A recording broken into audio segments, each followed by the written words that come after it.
Hello friends, so today we will discuss a device that will stabilize your video. So many times it happened like you have a very good camera, you are trying to take a video out of it, and while taking the video out of it by your hand is actually shaking, and because of that the costly camera is giving you a very poor result because of the shake and because of the lacking of the stabilizer available in your camera, or not that good camera stabilizer. You might be suffering for this. So why not to buy a stabilizer? So the stabilizer today we'll discuss is Zhiyun Crane. So this Zhiyun Crane is actually version 2 for, no, it's Zhiyun Crane 2, I think not Zhiyun Crane V2. The Zhiyun Crane 1 had a second version. I don't know the name of that version, so it's that. So Zhiyun Crane V2, I think. Yeah, that is Zhiyun Crane 2 and this is Zhiyun Crane V2. Yeah. So this is the Zhiyun Crane V2. I already unpacked it, unboxed it. So this time it won't be a full clean unboxing, but still you can see whatever is there within it. So this comes with this kind of packaging, and if you open the package, so this is a very nice and rugged box they provide. You can carry it anywhere like a suitcase. So this is how we open this. And you have the main thing here.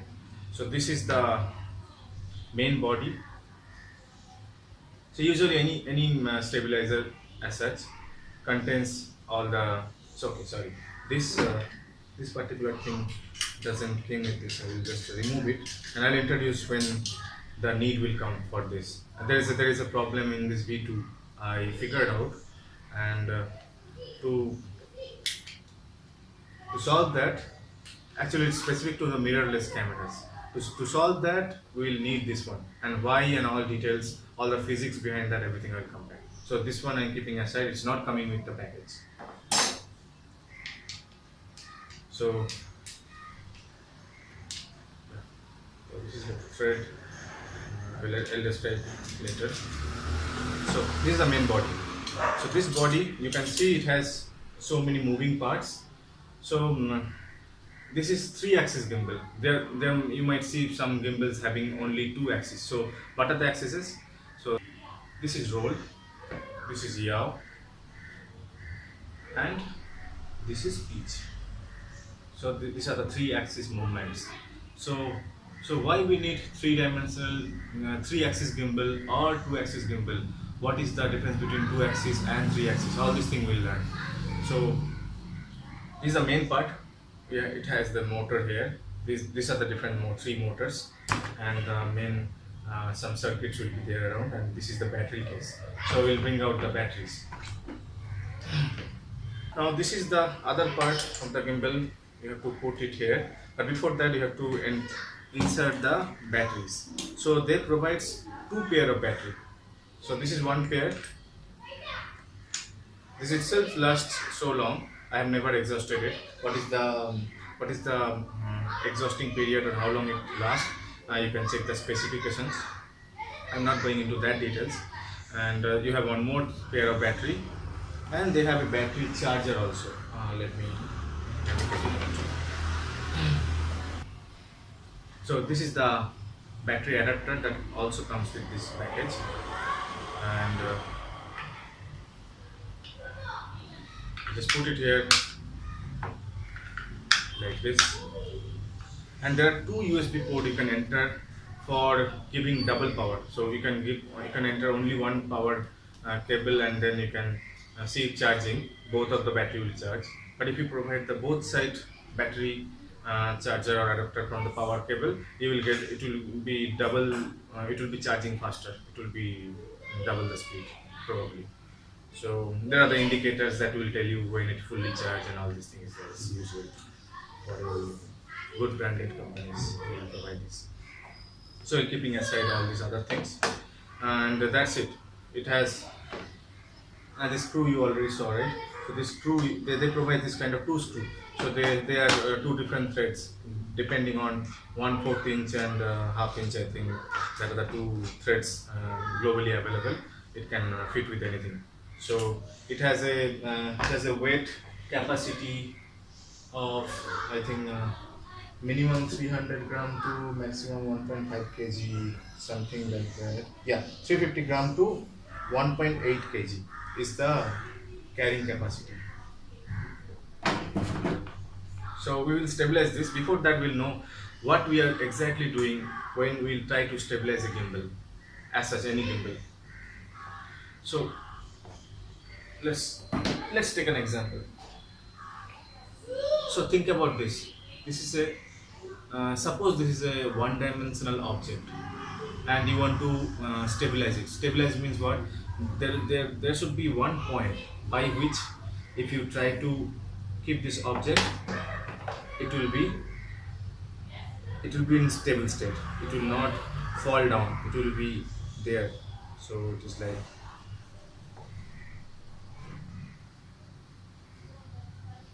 somewhere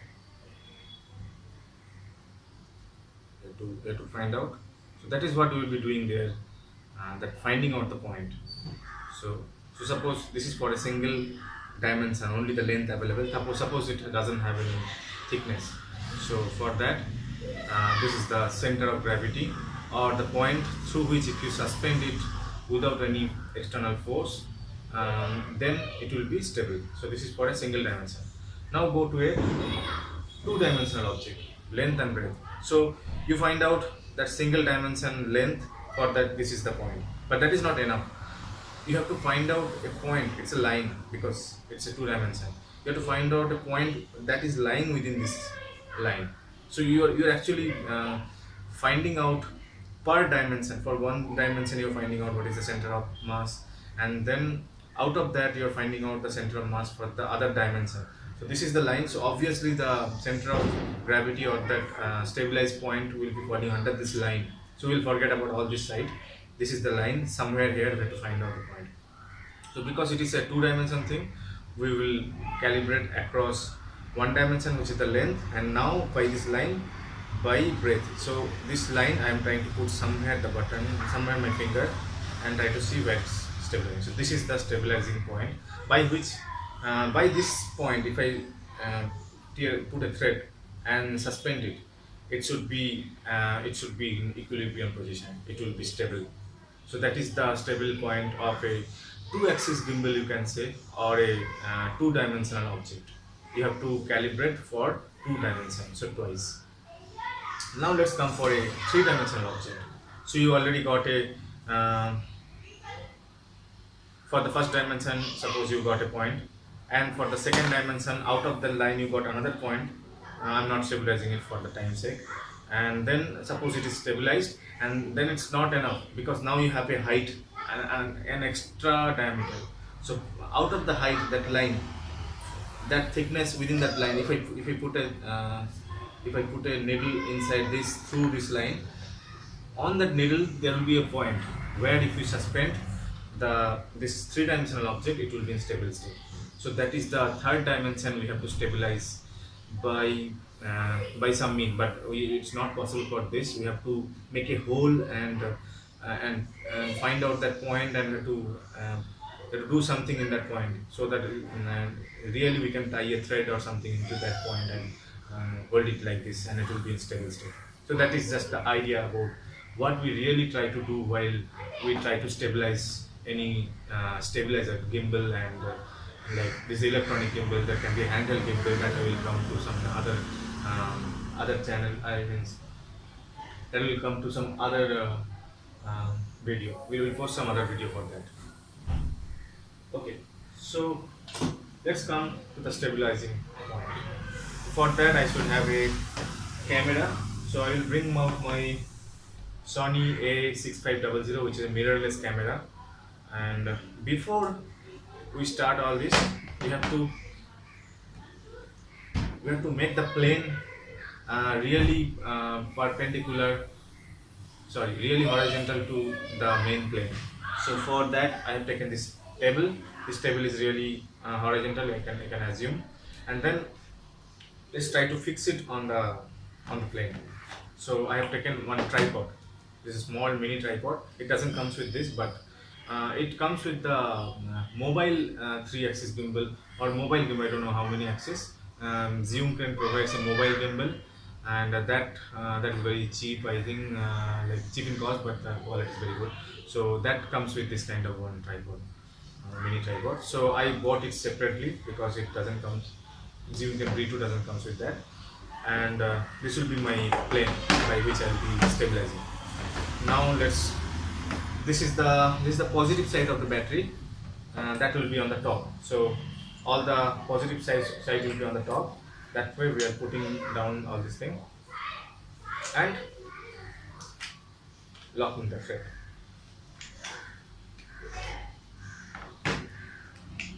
And closing it.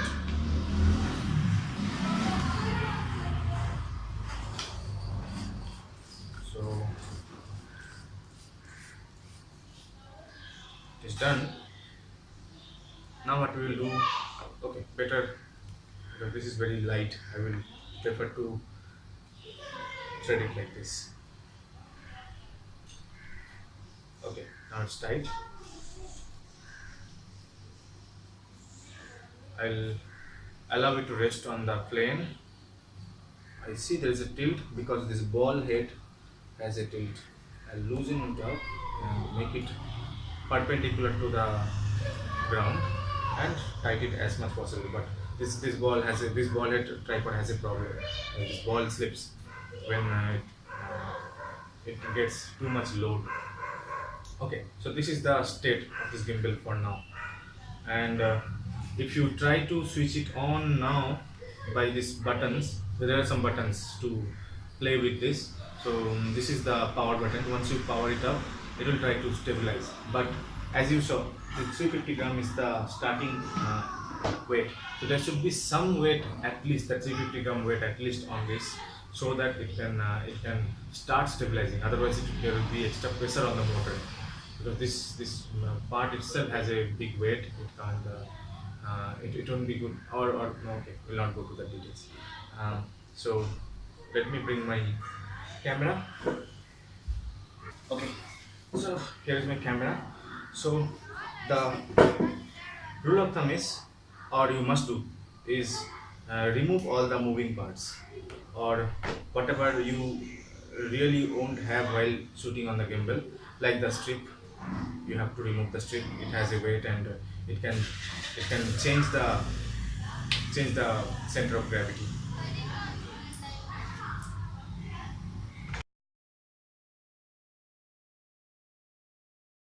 So this is your stage. So uh, you have to hold it, you have to put it like this, and put your gimbal here.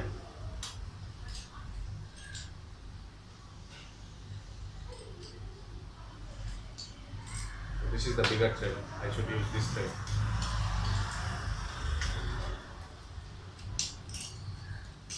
Just loosen it up, because you have to move it little up and down, and be careful.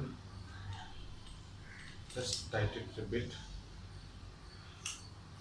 Okay, so now we'll try to stabilize this. So first we will stabilize across the, so we will first stabilize across the pitch axis. So what we will do, we'll try to make it stable here. How?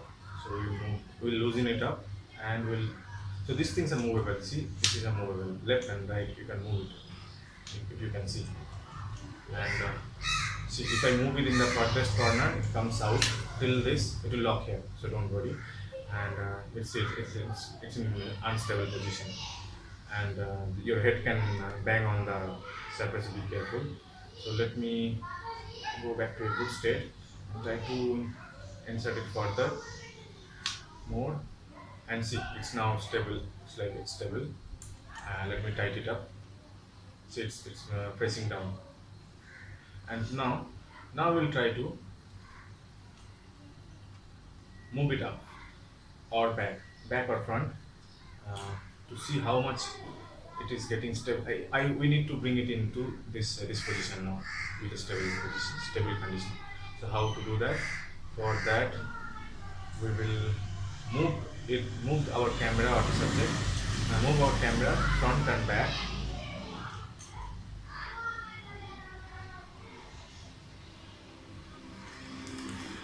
So it's like this is a better position. So you can change the position so that you have to move back and forth. So the track, if you see, track is like this. So you have to move it like this so that you can move back and forth and stabilize across that.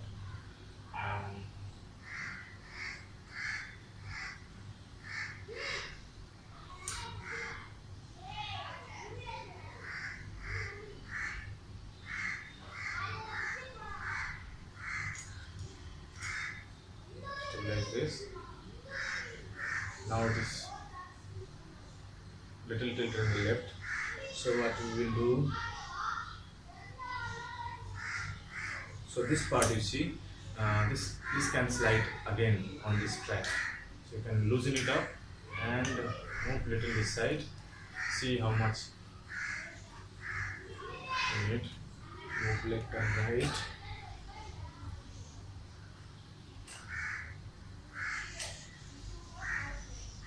See, now it is stable. And you can tighten this pin, this one up. So now see, it's stable across here. Now let's stable it on this axis. This is the pitch axis. So for that we lose this one and moving back and forth. See, it's stable now. And then tighten it. And then this one, the yaw axis. For yaw axis, we have to keep it like this and see how it is.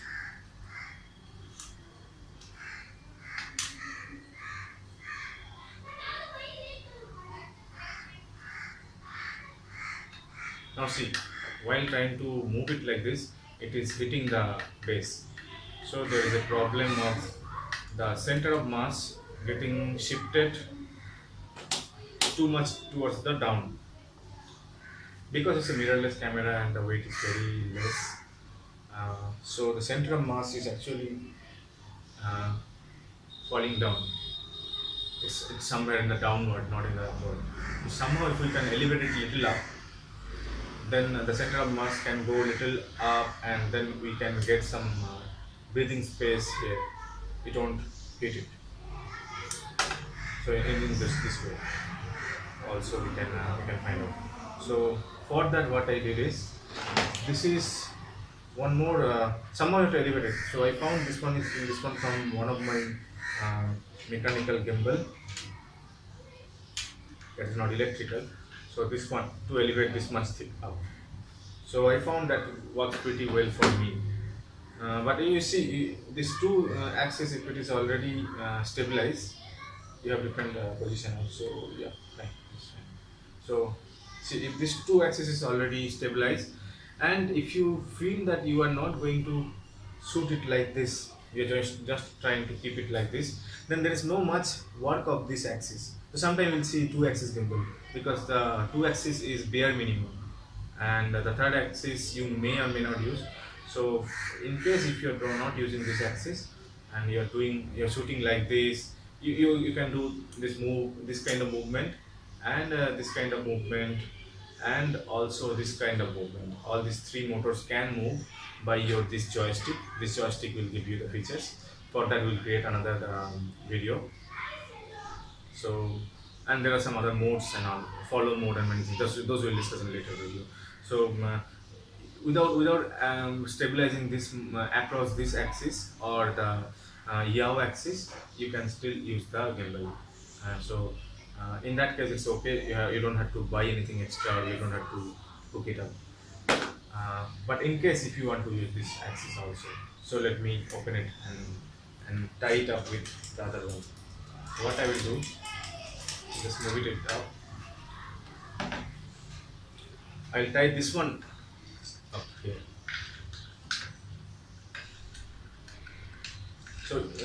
let me show you. This is the parts I'm adding. It has a slide. You can slide it up like this, slide it in,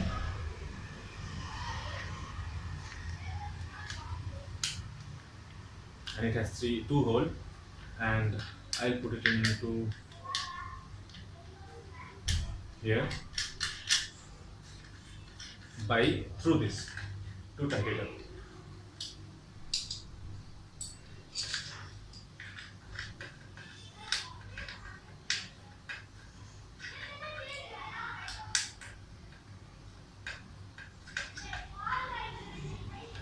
Okay, now I need to take out this part. It has its own screw.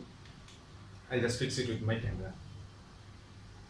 I will fix it by this angle. I could have done by this, but I will do it by this so that it will get some more breathing space to come back and forth. I like that because I found that we need more flexibility on the forward direction to stabilize the gimbal. So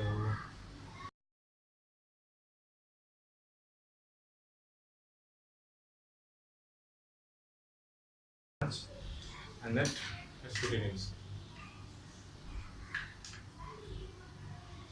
So let's stabilize it this way. So how to stabilize? The same thing. First this axis will calculate to the side, going too much, little low. Yeah, so it's stable. Let's tighten it up. Now let's stable in this direction. It's falling down, so you have to move front. Let's move it and see it's stable in this direction also. Now we will stable across this way. So I'm moving it to your direction so that you can see I'm losing it up and moving it. That's fine. Let's tighten it up. Yeah. So once it's stabilized, what you will see, any place you are keeping it, it is being there, it's not moving back. That means it's really found the center point of that 3-dimensional place. See, it's very stabilized. And see, it's not banging the base because we got extra elevation. It's not banging the base. It has enough distance. Now, so for the third axis, we'll hold it this way.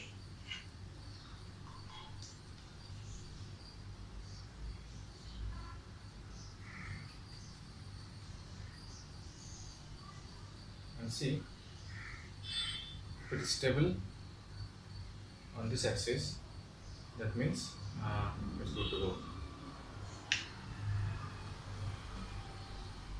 Basically, why we stabilize the gimbal is so that the motor doesn't experience much pressure when you really switch it on and then it's fully onto the motor. So if it is already stabilized, then if you operate the motor, it will lose less battery. It have to do just the shaking compensation part and not the weight lifting part by a specific motor. Suppose it is too much hanging this side, this motor will get extra force, extra pressure to bring it in this position from here to here. That extra pressure this motor have to experience and this motor can go damage. Otherwise, without stabilizing also you can use up to an extent, but you will be facing some artifacts. So okay, so with all this, let's start the gimbal.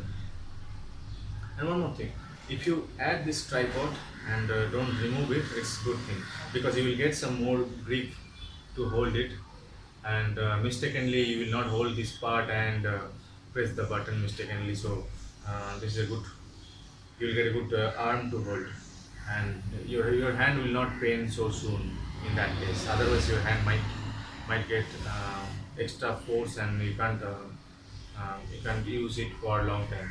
So okay, let's start it by this power button, and see this guys up to performance. And now there is a joystick and mode.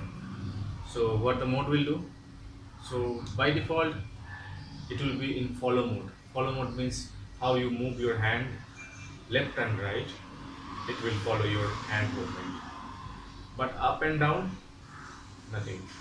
So if you click the mode button for once, it will move to a lock position. So when I click the mode button, that time it was facing that side, so it is locked on that side. So you do anything, no matter what, it will be facing that side. Okay, but in that lock motion, if you want to move it left and right or up and down, you can still use this joystick.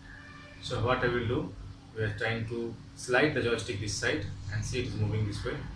We are trying to slide this way, it is moving this way. So actually, if you slide it this way, by default it will move this way. Like if I tell it from my side, I am sliding it this way, this one will move the same way that I am sliding it. So I slide it this way, it will move this way. That is the default behavior. But there is a Android app, by that you can configure the joystick.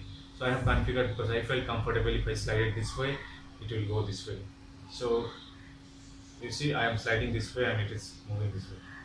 And if I slide the other way, this way, it is moving this side. Now you can move up and down also. You just slide it down, and see it is moving up. You are sliding up, it is moving down. So that also is the opposite of the default behavior. I changed it. And with all this, you can now switch on the camera and start capturing video. But one more thing, if like my mirrorless camera, it has a electronic viewfinder, and if you try to block the viewfinder by your head, try to see and all this thing, in that case it detects and it switch off the display, and only electronic viewfinder will be available. But in this mode, this particular motor can block that view, and it might feel that somebody is putting his head into the viewfinder, and it will stop displaying the display here. So in that case, there will be a setting in your camera. You can go and switch off the setting so that it don't do that explicitly. You can tell it explicitly that always, no matter what, switch on, keep the display switched on, because you are going to see only through the display. Suddenly, because of a movement, if you see that display is gone, then you have no way to see what is happening into the camera. And for just to see that, you have to move something like that, so that all the hindrance goes out of that sensor, so that the display comes out, and that will give a bad impression on the video. So that's it for now. Okay, one more button here. You can see one more button, one more pin kind of thing is there, that can move up and down. So this is actually used for that Sony camera auto zoom lenses. So my lens is it's a fixed aperture, fixed focal lens. This is a prime lens, so it doesn't have the zoom feature. But if you have a, say, 1855 or some lens that has that electric zoom, it has a button here. You can press it and slowly it will zoom in or zoom out. So that signal you can pass through a port here. So there is a port here. And there are so many other movements of the Zhiyun Crane or any such cranes. Like you can do this upside down while traveling on a vehicle. Suppose you want to show the road. That time we usually do this kind of thing.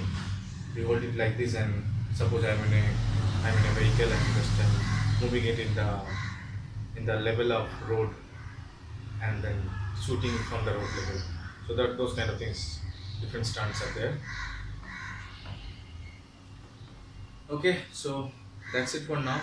Please let me know the questions, and I know there are so many improvements I have to do. I will I'll arrange some lights and some silent room and all this thing. And please let me know if you have any question, and please share the video and subscribe to my channel. That will help me to give more such videos, and it will be helpful for me as well. So thank you guys for watching my first video in this channel, and have a great day.